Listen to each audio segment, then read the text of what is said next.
One,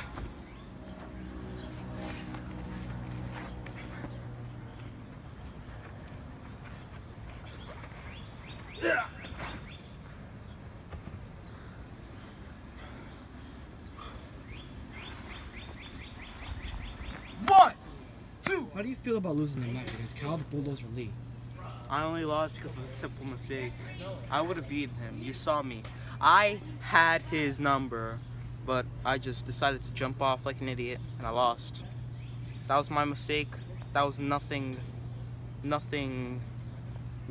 about him being better than me, nothing about him being superior than me in any way possible. Because I'm the best wrestler on this damn planet. You got that? If you're the best wrestler, then why did you get your ass beat? I'm sorry, but like, I put up a good fight. Did you not see him? I had his number.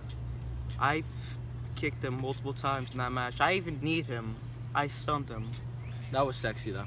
Yeah. If I didn't decide to jump off those stairs, I would have won that match. I see your point. That was all me. Nothing about him. Because I'm the best in the world. You got that? I mean, it's just one loss, bro. Bro, you got this next time.